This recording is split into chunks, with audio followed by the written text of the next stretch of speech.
Ang kwento ni Tomby. Ang kwentong ito ay hango sa totoong buhay. Mula ito sa isa nating tagapakinig. Karanasan ito ni Pepe. Walang eksaktong taon. Probinsya ng Siquijor. Umalis na kayo sa bayang to. Hindi naligtas ang mag-ina mo dito, Toto. Hindi titigil ang pamilya ni Istong sa pagtugis sa atin. Kung aalis ho kami, tay, paano kayo? Sino makakatuwang mo sa pagtatanggol sa ating mga kalahi? Huwag mo kaming alalahanin, anak. Isipin mo ang kapakanan ng pamilya mo, lalong-lalo na si Toto. Malaki ang pag-asang namanan niya ang kakayanan ng Lolo Isko mo.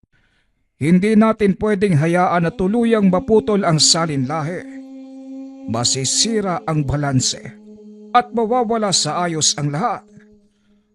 At saan naman ho kami pupunta, tay? Alam mong ang kabundukang to ang naging tahanan ko. Simulat sa pul-isilang ako hanggang sa magkaisip. Bagis na Pepe, ito na ang buhay na kinagisnan. Mahihirapan kami makiangkop sa bagong mundo. Kung sakali. Mahirap sa una, Toto. Pero kailangan. Ito ang nararapat. Doon mas magiging ligtas kayo hanggang sa dumating ang tamang panahon. Kung si Pepe man ang nagbana ng kakayanan ng Lolo Isko mo, magkakaroon kayo ng sapat na panahon upang linangin ang nakatagong kakayanang yon. Isa lang ho ang alam kong lugar na maaari naming puntahan. Sa syudad. Pero hindi ko alam kung makakayanan ko ang uri ng pamumuhay doon. Magulong mundo ang syudad para sa mga kagaya natin. Pero ito ang pinakaligtas na lugar para sa mag-anak mo. Sundin mo ang sinasabi ko sa iyo, Toto. Hindi para sa pansariling kapakanan. Isipin mo ang kinabukasan ng ating angkan. Sandaling katahimikan ang nangyari sa dalawa. Makalipas ang ilang segundo. Ano, Toto? Nakapagpasya ka na ba? Sa totoo lang, tay, alam ko naman na tama yung sinasabi niyo eh. Para sa ikabubuti ng mag-anak ko ang gusto niyong mangyari. Pero hindi mo maaalis sa akin ng takot dahil minsan ko na ding naranasang mamuhay sa syudad. Hindi naging maganda yung karanasan ko at alam niyo ho yan. May dahilan kung bakit naging gano'n ang karanasan mo. Kagaya ng palagi kong sinasabi sa iyo, lahat ng nangyayari, merong rason. Pag-isipan mong mabuti at timbangin kung mananatili kayo ng mga anak mo. Hindi lang kayo mapapahama, kundi ang buong bayan. Yan din nga po yung kinakatakutan ko, tay. Ang madama yung maraming tao. Kung gayon, hayaan po ninyo kung kausapin ang asawa at mga anak ko. Matapos ang pag-uusap, pinuntahan ni Toto ang asawa. Kagad naman itong pumayag sa pasya. Sunod na kinausap ang mga anak. Dahil wala pang muwang ang mga ito, tuwang-tuwa pa sila dahil pupunta ng syudad.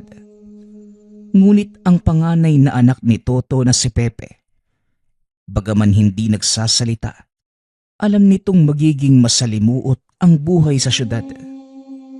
Ngunit wala namang magagawa ang bata dahil ito ang pasya ng mga magulang. Hindi ko po alam kung ikakabuti nga ba namin yung pasya mo, tay. Pero malaki po yung tiwala ko sa'yo. Ikaw po yung mas nakakaalam. Ikaw ang panganay ko, Pepe. At siyang dahilan kung bakit nagpasya kong gawin to. Ikaw ang kahuli-hulihang salinlahi ng angkan natin. Hindi ako papayag na paputol sa iyo ang ating henerasyon. Alam ko po yun. Malakas yung angkan natin. Wala na bang ibang paraan? Bakit hindi na lang po natin labanan? Hindi mo alam ang magagawa ni Istong. Walang puso ang aswang na yun. na walang ibang inisip kundi ang sariling kapakanan. Gusto niyang lipulin ang lahi nating mga babaylan. Ito ang daang taong hidwaan ng ating angkan. At hanggang hindi niya tayo nauubos, hindi titigil si Istong. Bagay na hindi natin maaaring pahintulutan. Ikaw ang tanging pag-asa, Pepe. Nananalaytay sa iyong kaugatan ang dugo ng ating mga ninuno. Nagulat ang dalawa nang biglang magsalita ang matanda. Paano niyo naman po nasabi? Lahat ng naging pinuno ng ating angkan, mga panganay na anak sa 3 henerasyon. Ikaw, Toto, ang sumunod sa hanay ng Lolo Iskumo. Kaya hindi titigil si Istong hanggat hindi ka napapatay. Matagal ko nang nadinig yung pangalang Istong. Pero hindi ko naman alam kung ano siya eh. At bakit gano'n na lang yung kagustuhan niyang ubusin tayo? Si Istong, ang pinuno ng mga gabunang naninirahan sa kagubatan na sakop ng bayang ito. Matagal na siyang kinatatakutan ng maraming tao. At tayong mga babaylan lang ang may kakayanang pumigil sa kanya. Natatakot si Istong na dumating sa punto na magkaisa ang ating angkan dahil alam niya ang maaaring mangyari. Kaya naman, palihim siyang nakikipag-ugnayan sa mga engkantong itim upang ubusin tayo. Kung takot naman pala siya sa atin, bakit hindi na lang tayo ang sumugod sa kanila at ubusin silang lahat? Di po ba mas makakabuti yun? Mahigpit na ipinagbabawal ng ating batas ang pagsisimula ng anumang gulo laban sa ibang lahi, maging sa mga engkanto. At isa pa, dahil sa pakikipagkasundo ni Istong sa mga ito, lalo siyang lumakas. At ang tanging nakikita naming paraan para makaiwas sa posibleng kaguluhan, lumayo sa lugar na ito. Kagaya ng sinabi ko sa iyo, Tay, malaki po yung tiwala ko sa pasya mo at gagawin ko din yung makakaya ko para makatulong sa inyo. Sa murang edad, kahit papano, naturuan na si Pepe ng mga pamamaraan, lalo na sa pakikipaglaban ng pisikal at kumbate espiritual. Biyasa sa larangang yun si Lolo Macario at ang ama naman, kilala bilang mahusay na mandirigma. Sa ngayon, tatakas tayo para mabuhay. Pero darating ang panahon na babangon tayong muli at lalaban. Ihanda mo na mga gamit mo, Toto. Sa makalawa, aalis na tayo. Sinunod ni Pepe ang sinabi ng ama. Kinagabihan, na maalam na ang binata sa mga kaibigan at kakilala. Bagaman malungkot ang bata, ngunit wala itong magagawa. Kaligtasan na ng pamilya ang nakasalalay. Pagkarating ng makalawa, maagang nagising ang lahat sa nayon para magpaalam sa pamilya ni Toto. Hindi ito ang huli nating pagkikita, Toto. Sikapin mong maging ligtas ang mag-anak mo. Ako nang bahala dito sa nayon. Huwag kang mag-alala dahil hindi ko pababayaan ang ating mga kalahi. Maraming salamat, Hutay. At sa inyong lahat, ipinapangako kong ibabangon namin ang ating angkan. Kahit anong mangyari, babalik at babalik kami sa lugar na ito. At sa pagkakataong yun, sisiguraduhin kong muli tayong kikilalanin. Matapos makapagpaalam, umalis na ang mag-anak papunta ng syudad. Habang nakatingin sa malayo, nagsasalita naman ang batang si Pepe. Balang araw, babalik ako at itatayo ko ang karangalan ng ating sityo. Inabot ng halos isang araw ang biyahe bago dumaong sa pantala ng Maynila.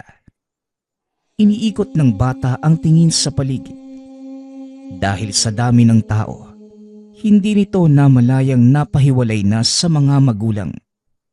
Hawak ni Toto ang dalawa nitong kapatid. Sa pag-aakalang nakasunod lamang si Pepe, hindi na ito lumingon. Ngunit nang makalabas na sa pantalan, napansin itong wala si Pepe sa likod. Kaya iniwanan ni Toto ang mag-ina sa sulok upang balikan ang bata. Mabuti na lang, tinandaan ni Pepe ang palaging sinasabi ng ama na huwag aalis sa kinatatayuan kung hindi niya alam ang pupuntahan. Natagpuan niya itong nakatayo malapit sa isang poste. Dali-dali niya itong nilapitan. Ngunit napansin ni Toto na nagsasalitang mag-isa si Pepe. Nakatalikod sa kanya ang bata. Marahan itong naglakad. Hinawakan sa balikat si Pepe. "O anak, sinong kausap mo? At bakit ka nandito?" Tay, may nagtatanong kasi sa akin. Umalis na din naman." "Nagtanong? Wala naman akong nakitang tao eh. Tara na, inaantay na tayo ng nanay mo." "Doon nga po siya nagpunta tayo, sa maraming tao. Di ko na nga po nakita eh." "Ganun ba? O siya, tara na, at tatanghaliin na tayo." Hindi na nagsalita pa si Pepe. Sumunod na lamang sa ama. Bumalik ang mga ito sa naiwang ama at kapatid. Matapos tumuloy na sa pupuntahan niya. Hindi kalayuan mula sa pantalan ang tirahan ng kaibigan ni Toto.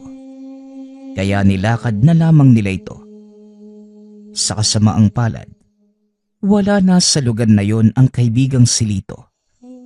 Ayon sa dating kapitbahay, hinuli ito ng pulis at kasalukuyang nakakulong.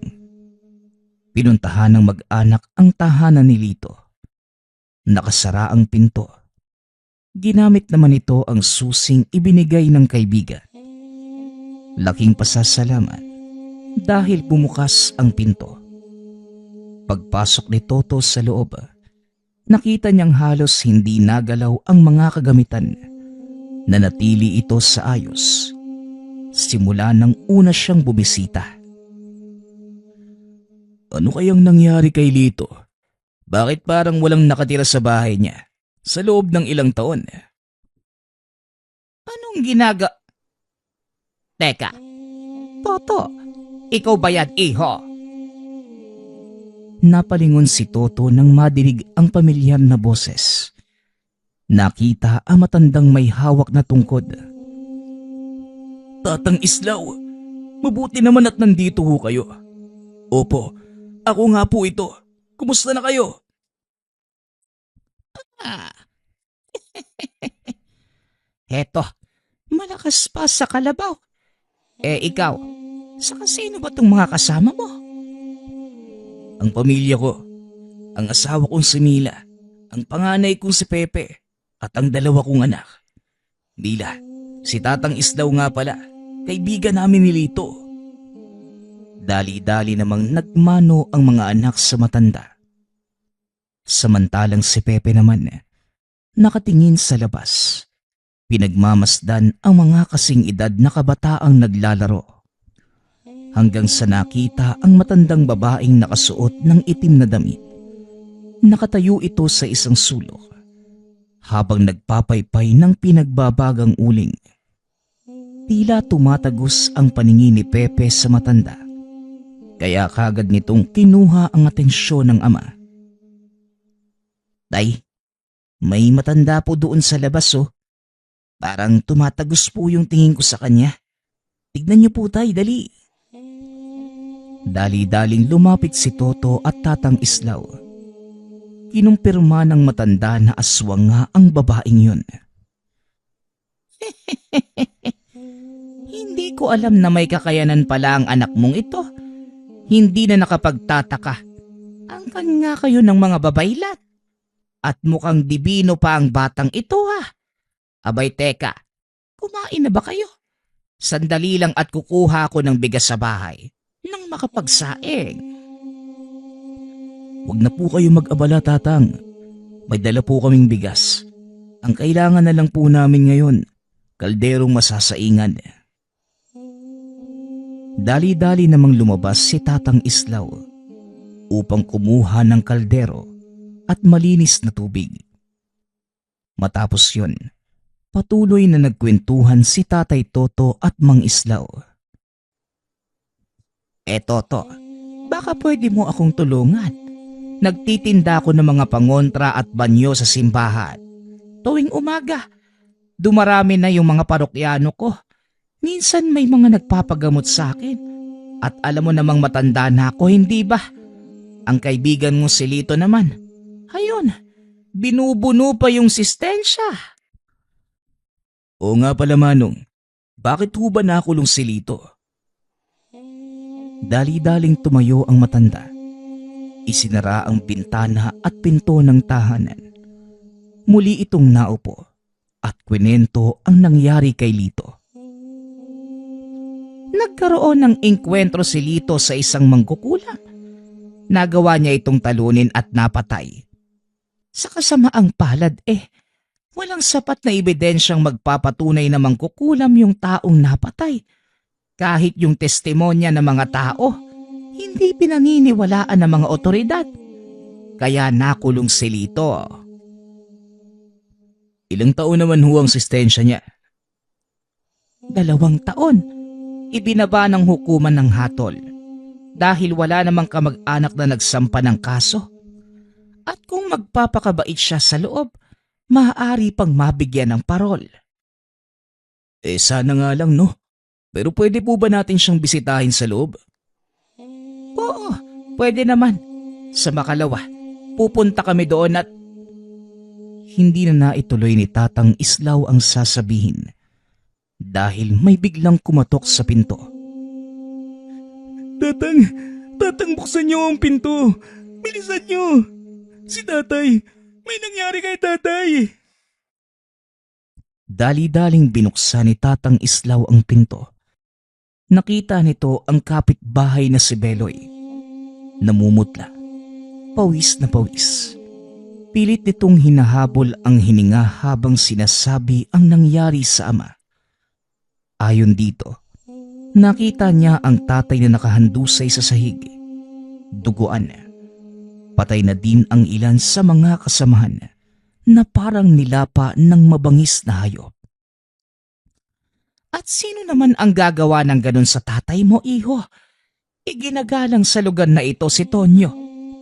Kaya hindi ako makapaniwalang may gagawa sa kanya ng ganun. Ang hinala po ng mga kasama niyang nakaligtas, mga taga-kabilang barangay. Pero base sa nakita ko, hindi taong may gawa nun Maghanda ka. Pupuntahan natin yung tatay mo. Toto, gusto mo bang sumama? Sige po, Tatang. Sandali lang at magbibihis lang ako. Sasama din po ako. Gusto ko makita yung sinasabi ni Beloy Hindi na, Toto. Magpaiwan ka. Bantayan mo yung nanay mo. Hayaan mong sumama yung bata. Malay mo, meron naman siyang maitutulong. Wala nang nagawa si Toto dahil si Tatang Islaw na ang mismong nagsabi na isama ang anak. Dali-daling umalis ang mga ito, papunta sa tanggapan ng barangay. Nakitang inaasikaso na ito ng ilan sa mga kasamahan. Samantala, ang mga bangkay ng ilan sa mga tanod, isa-isa nang ikinakarga sa mga sasakyan. Pinagmasdan ni Pepe ang mga ito. Napagtanto na hindi tao ang may kagagawa ng pagpatay sa kanila. Sa palagay ko, malaki ang galit ng taong gumawa nito sa kanila. Ang tanong, sino? Hindi po tao yung may gawa nito, Tatang. Base sa mga kalmot at malalaking bakas ng ngipin sa leeg, masasabi kong isang malaking aso ang pumatay sa kanila. Tama ang sinasabi ng bata. Malaking aso nga ang sumugod sa amin. Habang nagpupulong, tinangay nito ang isa sa mga kagawad ko. Tinangay? Paanong nangyari yon? Ano naman ang dahilan ng nilalang para tangayin ang kagawad mo, Tonyo? kay atraso sa isang kilalang negosyante yung agawad na tinutukoy ko, Manong. Sa pagkakatanda ko, malaki yung utang sa pasugalan eh. Ilang beses na din ako nakatanggap ng sulat para sa kanya. Binalaan ko na siya noon pero hindi nakinig. Bakit? Sino ba yung taong to? Hawak ba niya ang buong syudad? Parang gano'n na nga. Walang nakakakilala kung sino siya. Pero kinakatakutan ng mga tao ang pangkat. May mga kwentong nagkalat tungkol sa kanila na hindi tinatabla ng bala. Inawat na ito ni Tatang Islaw dahil kailangan na nitong madalas sa paggamutan. O siya, mamaya na natin ituloy ang kwento. Magpasalamat ka na lang at nakaligtas ka, Tonyo. Huwag mong alalahanin si Beloy. Doon muna siya sa akin pansamantala. Matapos madala si Tonyo sa ospital, kinuusap ni Tatang Islaw si Beloy tungkol sa kalagayan ng ama. Sinabihan itong pansamantalang doon muna manirahan sa tahanan. Pinag-iisipan din ng matanda ang sinabi ni Pepe na ang pumatay sa mga kagawad at tanod ni Mang Tonyo ay isang malaking aso. Nang mga sandaling yon, kausap nito si Toto. Posible kayang aso yung ginamit ng sumalakay kina Tonyo? Posible. Pero malakas ang kutob ko na hindi lang pangkaraniwang aso ang sumalakay sa kanila. Maaaring may alam si Lito. Tamang-tama. Dahil bukas araw ng dalaw, pupuntahan natin siya sa kulungan. Nakikinig lamang sa usapan si Pepe. Alam ng batang may kakaibang nangyayari. At dahil hindi pa sigurado, hindi na ito nagbitiw ng kung anong salita. Kinabukasan, maagang umalis sina Tatang Islaw at Toto. Inihabilin kay Pepe ang ina.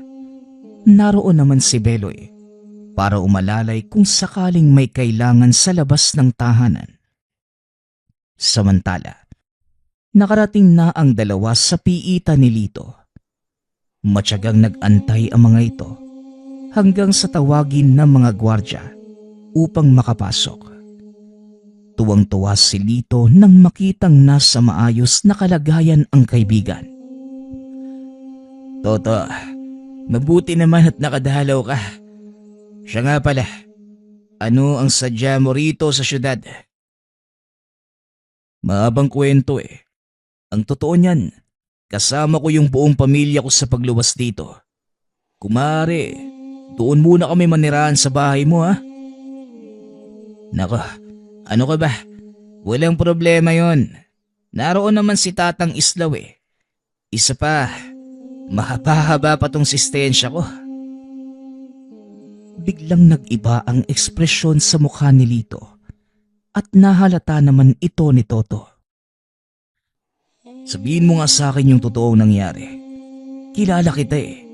Alam kong hindi mo magagawang pumatay nang walang sapat na dahilan. Alam kong kayo lang ni Tatang Islaw ang nakakaintindi sa mga sasabihin ko. Pero hindi tao ang napatay ko nung araw na yun eh. Pero syempre, hindi yun paniniwalaan ng mga otoridad. Lalo na at wala kang sapat na ebidensya para patunayan ang sinasabi mo. Yun nga ang mahirap, Tatang eh.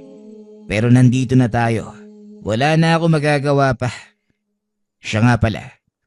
Bakit nga ulit kayo lumuwas? Muling tanong ni Lito. Kagad namang isinalaysay ni Toto ang nangyari sa pamilya. Istong, teka, parang nadinig ko na ang pangalang yan eh. Hindi ko lang maalala kung saan at kanino. Imposible yata yung sinasabi mo. Ngayon ko palang nabanggit sa iyo yung pangalang yun eh. Maliban na lang kung nagkakilala na kayo. Alam ko, Toto, at sigurado akong hindi ko yun narinig mula sa iyo. Hindi ko lang matandaan kung... Tama, naalala ko na. Nadinig ko na din yan kay Tonyo. Kay Tonyo? Wala namang binanggit sa amin ng taong yun. Sa katunayan sinugod siya ng hindi kilalang nilalang kahapon. 4 sa mga kagawad at tanod ang napatay. May alam si Tonyo, Toto. Kung maaari, tanungin mo siya. Malakas ang kutob ko na konektado ang lahat ng ito. Simula sa pagkakakulong ko hanggang sa pagluwas niyo dito sa Maynila. Matapos ang pag-uusap na yon, binalikan ni Tatang Islaw si Tonyo. Kasalukuyan itong nagpapagaling sa ospital. Pagkarating sa silid, naroon ang kapulisan at inuusisa ito sa totoong nangyari. Ilang sandali pa, lumabas na ang mga otoridad. Kinuha ni Toto ang pagkakataon upang kausapin si Tonyo tungkol kay Istong. Si Istong, kilala ang taong yon bilang protektor ng mga pasugala. Palaki ang impluwensya niya sa mga sindikato rito. Duda nga ako na siya din ang nagpapatay sa amin eh. Kung ganun, nauna pa palang lumuwas dito si Istong kaysa sa amin. Pero paano nangyari yun? Kaya nga kami tumakas sa kabundukan dahil sa banta niya sa amin doon. Mukhang nakatadhana ang paghaharap nyo ng Istong na yan, Toto. Sinadya ng pagkakataong magkasama kayo sa iisang lugar at 2 rason lamang ang nakikita ko. Una, ang tuluyang pagkalipol ng iyong angkan. O ikalawa, ang tuluyang wakasan ang pagnanasang tapusin kayo. Alinman sa 2 rason, Manong, hindi dapat malaman ng asawa ko at ni Pepe ang tungkol dito dahil siguradong matatakot sila. Wala kang dapat alalahanin tungkol sa bagay na yan, Toto. Hindi kami magsasalita ni Tonyo, pero hindi mo na mapipigilan ang tadhana. Magaganap ang inyong pagtutuos. Kung sakali mang dumating yung pagkakataong yun, sisiguraduhin kong handa na si Pepe. Lumipas ang ilang araw. Tuluyang gumaling si Tonyo. Muling bumalik sa paglilingkod bilang kapitan. Si Pepe naman, unti-unti nang nasasanay sa bagong kapaligiran. Naging maayos at mapayapa ang buhay. Si Toto na masukan bilang matador sa palengke. Si Pepe naman, katulong ni Tatang Islaw sa panggagamot. Naging kampante na din si Toto na walang mangyayaring masama. Ngunit dumating ang isang kaganapan na bumago sa buhay ni Pepe. Sabado ng tanghali, umalis sina Tatang Islaw at Pepe upang manggamot. Naiwan ang ama sa tahanan kasama ang ina at kapatid. Pagod galing sa buong gabing trabaho ang ama, kaya hindi na niya ito ginising upang magpaalam. Sa kalagitnaan ng panggagamot, biglang nakaramdam ng kakaiba si Pepe. Bigla nitong naisip ang pamilya. Kinabahan, kaya sinabi kay Tatang Islaw ang nararamdaman. Tang, hindi po maganda yung kutob ko. Parang may nangyaring masama. Ganon ba? Ang totoo, ako din, Toto. Kanina pa ako nababalisa. Hindi ko alam ang dahilan. O siya, bilisan mo nang magligpit nang makauwi na tayo. Dali-daling umuwi ang mga ito. Dahil hapon na, madami ang nag-uuwian.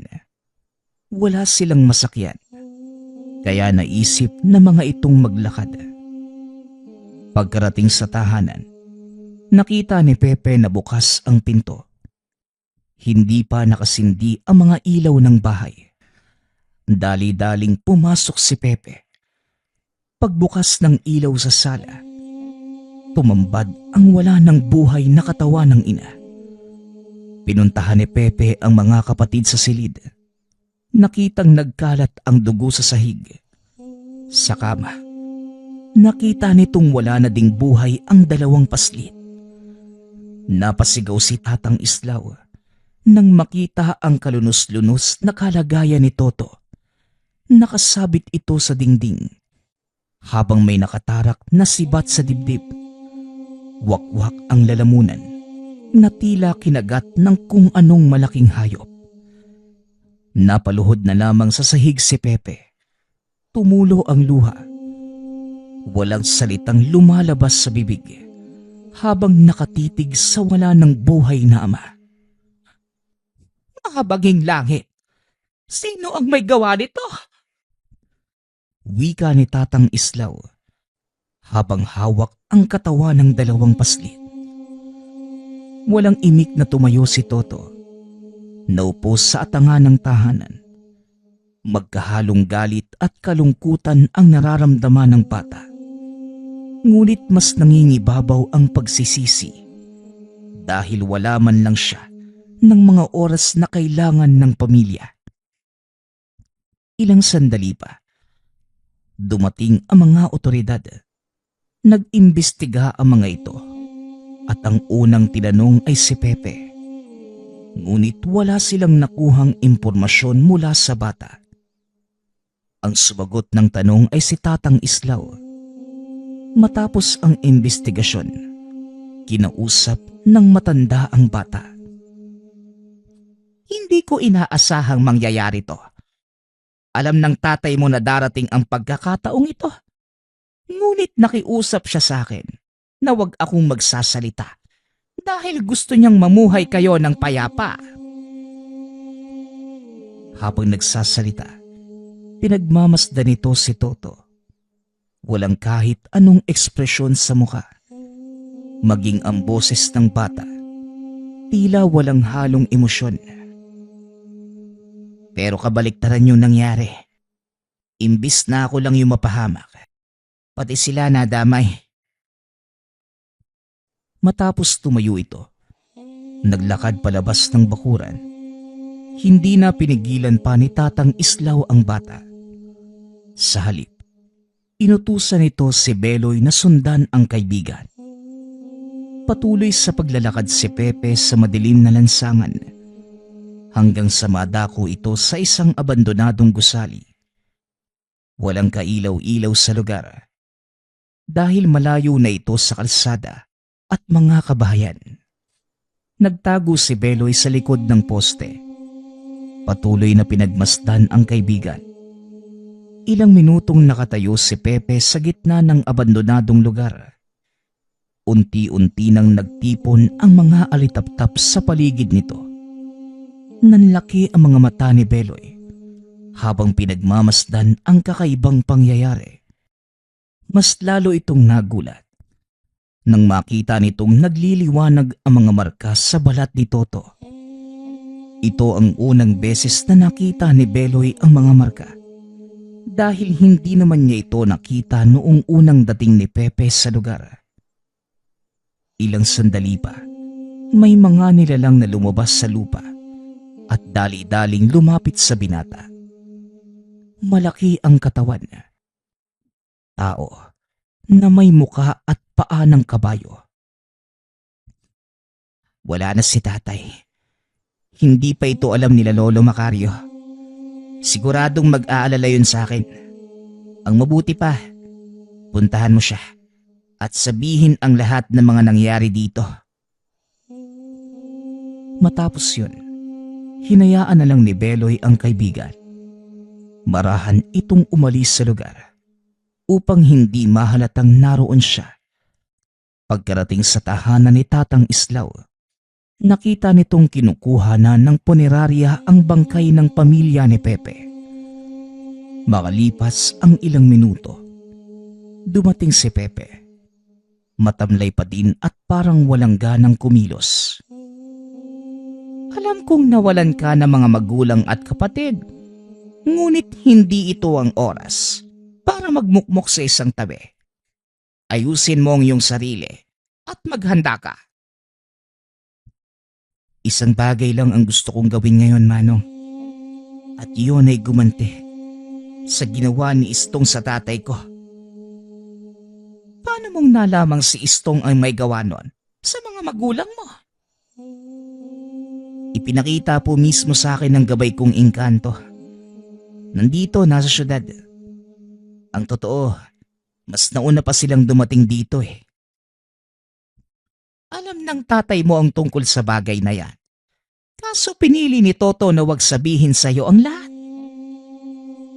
Nauunawaan ko po yung naging pasya ni tatay. Kagaya ng palagi niyang sinasabi sa akin, darating ang panahon na ako na ang magdadala ng pangalan ng aming angkan at hindi ko hahayaang tuluyang kaming malipol. Ano na ngayon ang plano mo? Hindi ka pwedeng kumilos ng mag-isa. Hindi po, Manong. Hindi ako kikilos ng mag-isa. Hinihintay ko lang na dumating sina Lolo Macario. Hindi na nagtanong pa ang matanda. Alam niyang dadating doon si Lolo Macario. Kinabukasan, dinala sa tahanan ni Tatang Islaw ang bangkay ng pamilya ni Pepe. Hindi pa din makapaniwala ang batang wala na ang mga magulang. Nakaupo ito sa harapan ng ataul habang inaalala ang masasayang alaala kasama ang ama, ina at mga kapatid.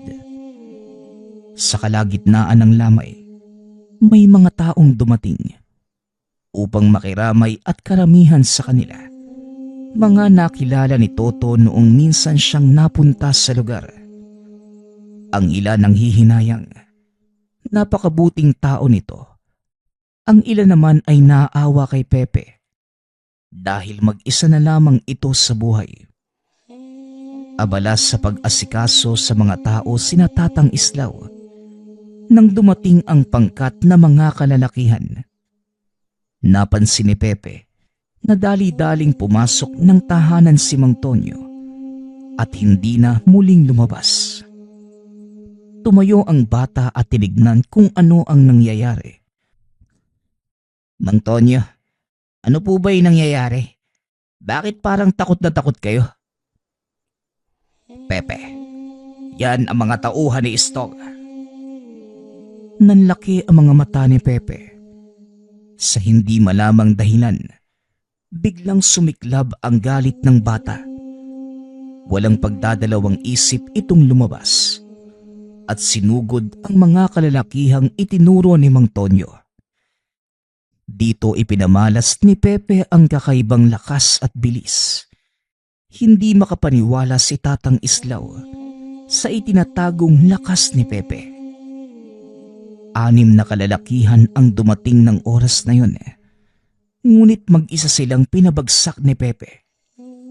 Bagaman hindi alam ang kadahilanan, naghiyawan ang mga tao nang makita ang ginawa ng bata. Ang lalakas ng loob niyong pumunta sa lamay ng mga magulang ko.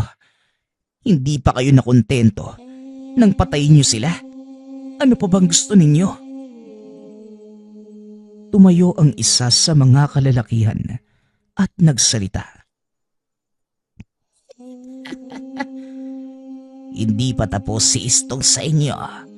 Hindi titigil ang pinuno namin hanggat hindi na uubos ang inyong angkan. Sisiguraduhin ko sa'yo na magkikita kayong dalawa. Iparating mo ito kay Istong. Naaantayin ko siya. Ngayon, lumayas kayo bago pa ako tuluyang mapikon. Wika ni Pepe. Dali-daling nagsipagtayuan ang mga kalalakihan at nagtakbuhan palayo. Nang mga sandaling yun, nasaksihan ni na Tatang Islaw ang itinatagong lakas ng bata. Pambihira ang ginawa mo.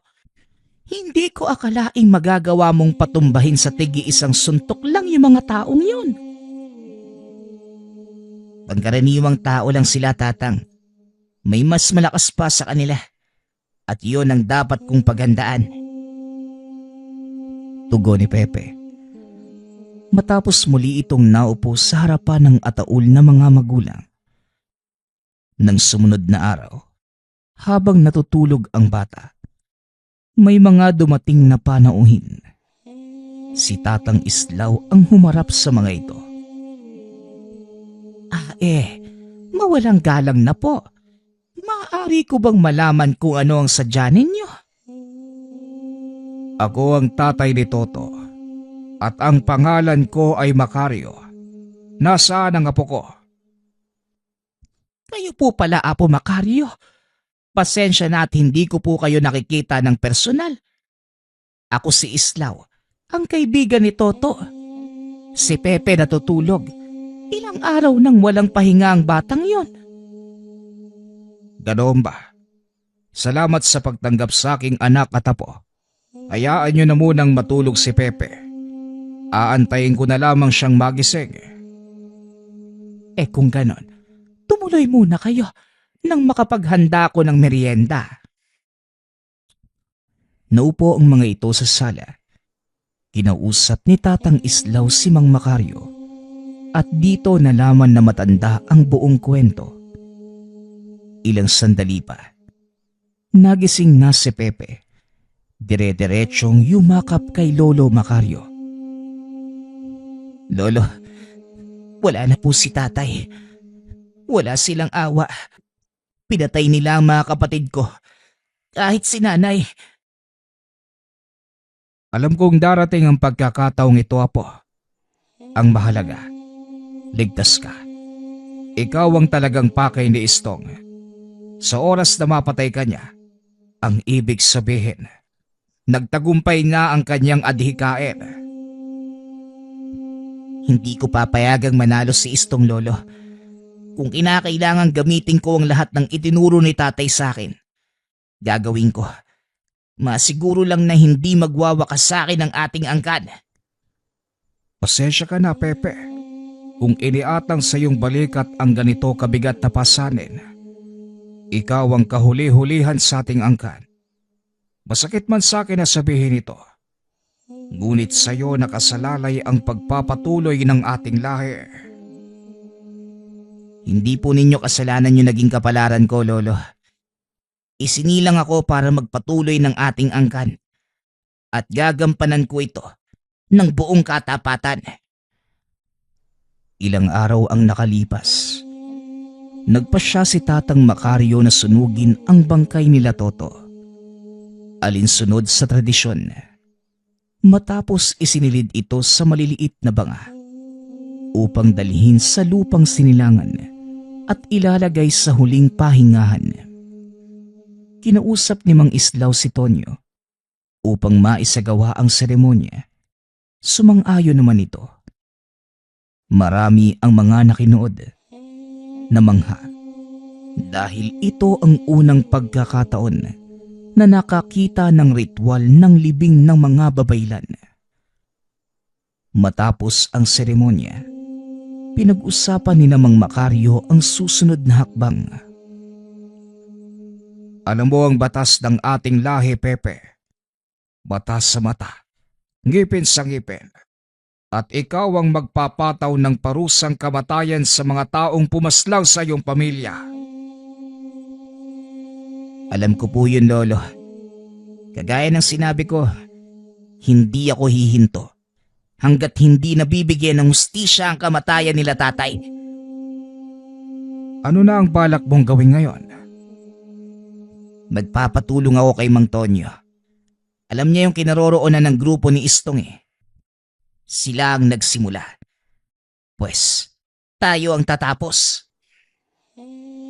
Matapos nilapitan naman ni Pepe si Mang Tonyo, pinakiusapan niya itong ituro ang lungga ni Istong sa syudad. Hindi naman tumanggi ang kapitan dahil nais din itong mabigyan ng hustisya ang kamatayan ng mga kasamahan at tuluyan ng magkaroon ng kapayapaan doon. Sigurado ka bang kakayanin mo sila, Pepe? Hindi po ako nag-iisa, Mang Tonyo. Kasama ko ang espiritu ng aking mga ninuno. Ikaw ang bahala. Nandito na tayo sa mismong lungga ni Istong.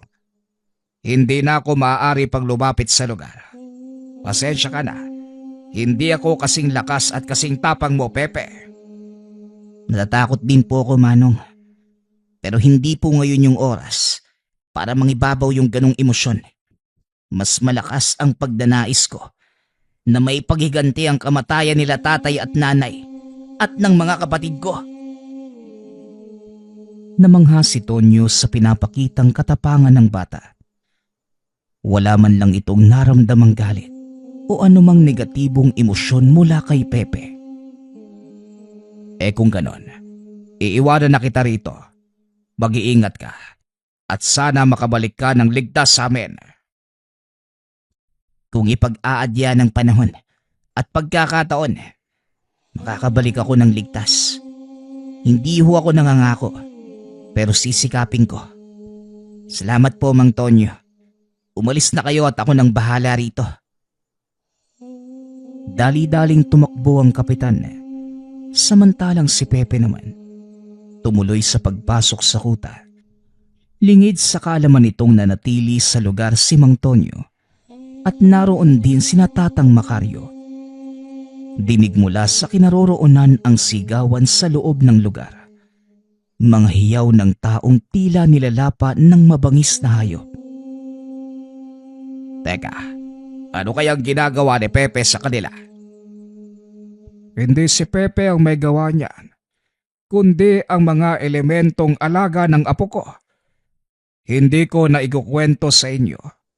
May alagang 2 tikbalang ang apo ko at walang awas sa pagpatay ang mga ito, lalo na pagdating sa mga aswang. Minsan na ka itong ikwento sa akin ni Beloy. Ang akala ko, niloloko lang ako ng batang yon. Hindi ko alam na totoo pala ang sinasabi niya.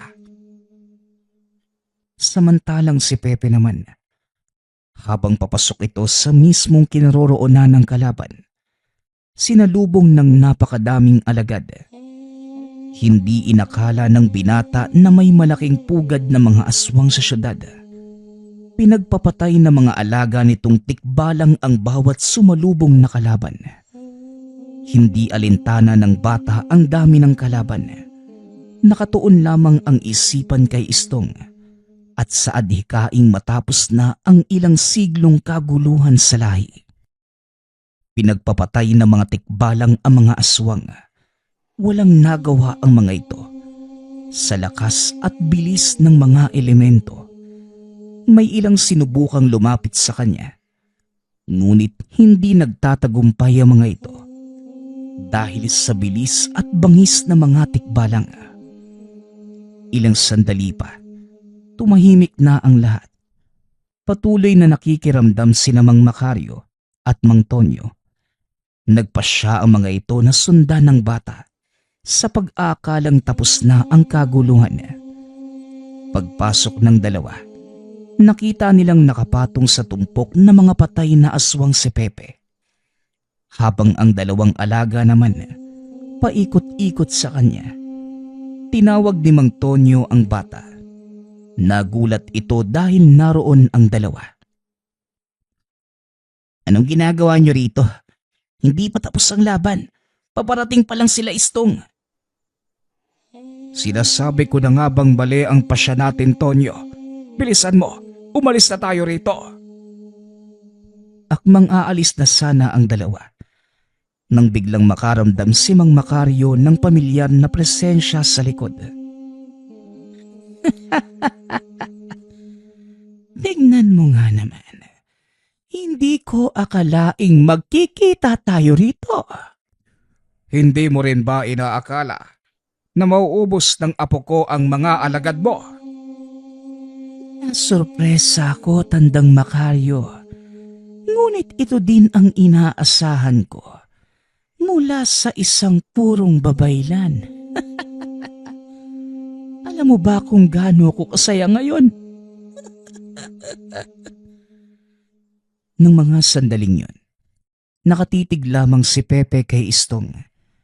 Nakaakbay ito sa 2 nakakatanda habang nakatingin sa kanya ng nakakaloko.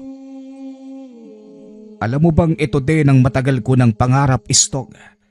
Ang tuluyang matapos ang kaguluhan. Matatapos lang ito sa kamatayan ng batang yan. Wika ni Istong habang nakaturo ang daliri kay Toto. Walang ibang mamamatay sa gabing ito, kundi ikaw at ang mga kalahi mo. Tumingin ka sa paligid. Hindi mo ba nakikita ang kasalukuyang sitwasyon? Wala na ang mga kasamahan mo. Mag-isa ka na lang. Sa tingin mo may magagawa ka ba? Hindi ko kailangan ang mahihinang nilalang. Sapat na ang lakas ko para patayin ang batang yan at tuluyang wakasan ang lahi niyong mga babaylan. Wakasan ang aming angkan. Sa palagay mo, ikaw ang gabunang magtatakda nun. Napatingin si Istong sa kinatatayuan ng bata. Laking gulat nito dahil wala na si Pepe sa kinatatayuan. Hinawakan ni Mang Macario si Mang Tonyo sa ulo. Iniyuko. Isang malakas na suntok naman ang tumama kay Istong. Dahilan para tumalsik ito sa malayo. Dali-daling tumakbo palayo ang dalawang nakakatanda. Habang si Pepe, muling sinugod si Istong. Hindi pa man ito nakakatayo. Muli na namang tinamaan ng sipa ng bata. Hinayaan itong tumayo ni Pepe. Hinawakan sa leeg. Walang mabasang emosyon si Istong sa mga mata nito. Bagay na labis niyang ikinatakot. Anong problema? Wala kang nakikitang kahinaan sa akin, oh. Tanong ni Pepe. Hinawakan ni Istong ang kamay nito. Sinubukang kumawala mula sa pagkakasakal. Ngunit lubhang mas malakas ang pagkakahawak sa kanya. Hindi nito matanggal ang kamay ni Pepe. Tumalon pa itaas ang bata. Kasama ang kalaban at sinubsob ito sa lupa. Para kay Istong, malaking kahihiyan ang sinapit nito sa binatang babaylan. Hindi na napigilan ng gabunan ang galit. Nagbagong anyo ito. Sinugod si Pepe. Ngunit kahit sa antas na yun, wala pa din siyang magawa. Dahil sa bilis at lakas ng pangangatawan ng bata. Idagdag mo pa ang dalawang alaga nitong hindi umaalis sa tabi. Sa tuwing susugurin ni Istong ang bata, sinasalubong naman ito ng mga tikbalang. Kakaiba ang batang ito. At saan kumukuha ng ganyang lakas ang apo nyo, Tatang Macario? Si Pepe ang kahuli-hulihang babaylan mula sa hanay ng aking ama. Ikatlong panganay sa henerasyon. Kaya naman nakuha nito ang purong dugo ng aming angkan. Kakibat ng pagiging purong babaylan, ang pagpapaubaya ng kalikasan, ng kapangyarihan ito sa kanya. Nagbula sa mga elemento ang lakas ni Pepe. At ito ang itinatagong kapangyarihan ng mga purong babaylan, na kahit ang pinakamalakas na gabunan, walang kalaban-laban. Malaking pagkakamali ang ginawa mo, Istong, nang piliin mong ubusin ang aming angkan. Muling ibinaling ni Tonyo ang tingin sa bata. Napatunayan ang sinasabi ng matandang babaylan. Kahit sa totoong anyo, walang nagawa si Istong kundi saluhin ang malalakas na pag-atake ni Pepe. Ni hindi nito magawang gumante. Dahil sa tuwing aatake, naiilagan lamang ito ni Pepe. Hanggang sa tuluyan itong napuruhan ng bata. Isang malakas na suntok sa sikmura. Bigla itong bumalik sa anyong tao. Muling hinawakan ni Pepe sa leeg si Istong at itinaas. Hindi na sana humantong sa ganito ang lahat kung hindi ka naghangad na ubusin ang aming angkan. Kapwa namumuhay ng payapa yung ating mga angkan eh. Pero dahil sa pagdanais mong maghari, ito ang naging kinalabasan. Huli na para sa'yo na ang labis na pag-aambisyon nakakasama. Dahil tatapusin ko na ang walang kapararakan mong pangarap. Hindi pa dito nagwawakas ang lahat, Batang Babaylan. Dahil hanggat nabubuhay kayo, patuloy kaming lilitaw. Tandaan mo, parte lang kami ng balanse ng mundong ito. At kailanman, hindi mawawala ang mga kagaya kong magnanais na ubusin ang mga katulad nyo. Alam ko, kaya magmula sa akin, ang susunod na henerasyong pipigil sa lahi mo at magpapanatili sa balanse ng mundo. Pag-uusap ng dalawa. Matapos nagliwanag ang mga marka sa katawan ng bata, ang isa sa mga alaga nitong tikbalang kinagat ang ulo ni Istong. Mamahinga ka ng mapayapa. Tapos na ang paghihirap mo. Pakawalan mo ang iyong sarili sa puot at galit na bumulag sa'yo sa mahabang panahon. Hanggang sa unti-unting naging abo ang katawan ni Istong. Sumama sa hangin. Napagtanto ni Tatang Macario na hindi nito pinatay si Istong para parusahan o paghigantihan. Sa halip, pinalaya ito ni Pepe mula sa pagkakabilanggo sa puot. Matapos ang kaganapan, nawala ng malay ang bata. Dali-dali itong pinuntahan ni Tonyo at binuhat. Habang naglalakad pa uwi, hindi makapaniwala ang kapitan. Napasan-pasan niya sa likod ang kahuli-hulihang henerasyon ng mga babaylan. Makalipas ang ilang taon, nagpasya si Pepe na bumalik sa nayon upang pamunuan ang mga kalahi. Nagkaroon ng sariling pamilya, namuhay ng matiwasay. Nawala na din ang banta ng mga aswang sa kanila. Paunti-unti, muli nitong naibangon ang karangalan ng angkan. Mapayapang iniwan ni Tatang Macario ang angkan sa kanyang mga balikat. Dahil alam niyang nasa mabuting kamay ito ng apong si Pepe na may dugo ng purong babaylan. Nagpapasalamat nga pala ako sa lahat ng sumusuporta sa ating channel. Nawa ay patuloy niyong suportahan at pakinggan ang ating mga kwento. Hanggang sa muling pakikinig. Paalam.